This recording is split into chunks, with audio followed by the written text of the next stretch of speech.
जय मिथिला स्वागत कर रहा छी जागो मैथिल में हम शिवम कुमार चौधरी कैमरा के पाछू दिलीप।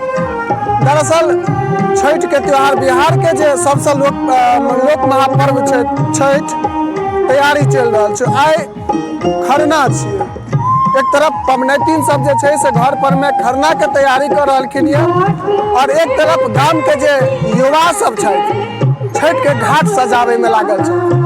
हमरा पाछू आके ओहिना देखा रहल ये जे ई घाट पर जे इन करे के अर्थात घाट के अंदर जे जाय के जगह जे छै तकर ई गेट बनल छै। हम सहयोगी के कहबन कनी आगू आबैत और पूरा घाट के दृश्य देखाबै छी। देख रहल छियै संध्या के समय छै और संध्या के समय में जे छै से हालांकि एखन कार्यकर्ता सब जे छै से लाइट लगाबे में लागल छथिन। ई पूरा नीचा सब कनी देखाबै छी अहाँ के, चूंकि एहि पर में काल्हि खुना एखन पूरा निपाई पोताई हेतै। एखन पानि से खाली भिजायल गेल छै।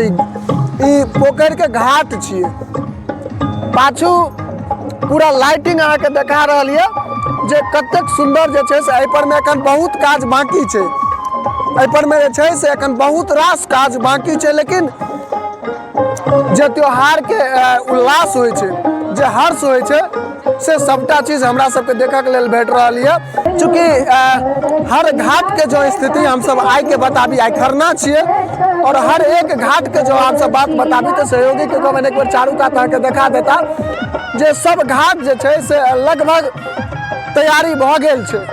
आब जे लाइटिंगे टा छै एगो एहन जे काल्हि खुना भिनसर से लगनाइ शुरू भऽ जेतै।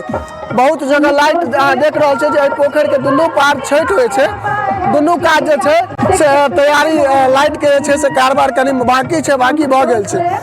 और नीचा के हम सब सहयोगी के कहबन जे एक बार नीचा के अहाँ के दृश्य देखा देता जे नीचा जे छै से पूरा पानि पटेल छै। काल्हि खुना गायक गोबर से पूरा घाट के नीपल जेतै और नीप के जे छै से ओ घाट तैयार हेतै। अहाँ पाछू देख रहल छै जे एखनो जे छै से लड़का सब तैयारी में जे छै से एखनो लागल छथि। अन्हार में आइ खरना छियै, पबनैतिन सब जे छै से जे जल में ठाढ़ हेथिन, जे पानि में ठाढ़ हेथिन अर्घ देवक लेल, ओ सब जे छै से खरना के तैयारी में लागल छथि। लेकिन जे गाम के युवा सब छथि, जे गाम के कार्यकर्ता सब छथि, घाट के सजावे में लागि गेल छथि, घाट के तैयार करे में लागल छथि। और वही जगह से आइ अहाँ सबके दृश्य जे छठ से एक दिन पहिने के रात के दृश्य होइ छै से अहाँ के देखाबै छै। एहिठमा सुंदर से एकटा जे छै से द्वार बनल छै, गेट बनल छै, जकर अहाँ के स्क्रीन पर में पूरा देखाइत है द्वार के।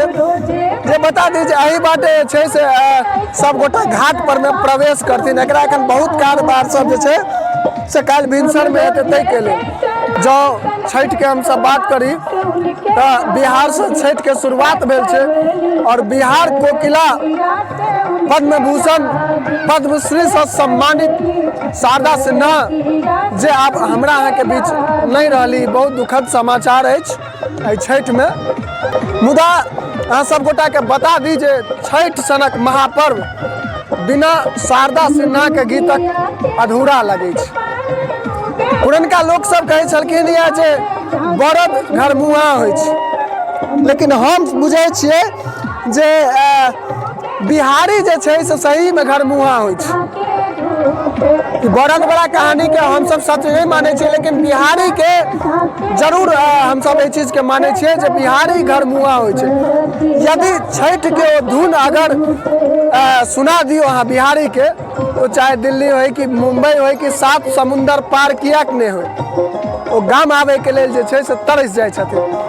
ट्रेन में जगह नहीं रहला के बावजूद अहाँ सबके बुझल यऽ जे छठ सनक पाबनि में ट्रेन में जगह नहीं रहला के बावजूद ट्रेन के कोन में बाथरूम के गेट के बगल में ठाढ़ भऽ कऽ बिहारी गाम आबै छै।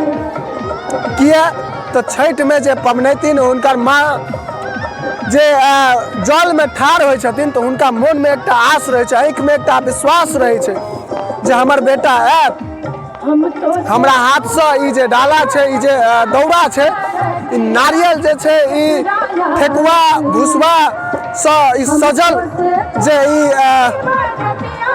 माटिक बर्तन छै, तैसे तकरा जे छै से पकड़ैत हर माँ के आस रहे छै। और वही आस के लेल बिहारी जे छै से बिहार के हो चाहे यूपी के हो, हालांकि आप पूरा संसार में छठि पसरि गेल छै, चाहे वो 7 समंदर पार किएक नहीं हो, छठि आब ओहोठाम मनाओल जाइत छै।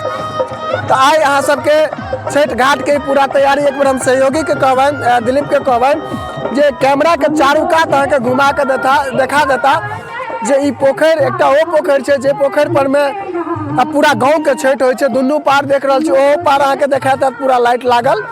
कात एखन लड़ी सब नहीं लगले है, एखन अहाँके मरकरी ट्यूबलाइट देखाइत है जोड़ैत, लेकिन एहि कात किछु जगह पर में सजावट भेलै है। बाकी के सजावट काल्हि खुना देखे के लेल भेटत, तऽ काल्हि अहाँ सबके छठि घाट से लाइव देखायब। तो अहाँ सब गोटे से आग्रह जे काल्हि खुना अवश्य देखी और एहि वीडियो के अधिक से अधिक सब गोटा शेयर कर ली। एहि के संग आब आज्ञा दिया। जय मिथिला, जय हिंद।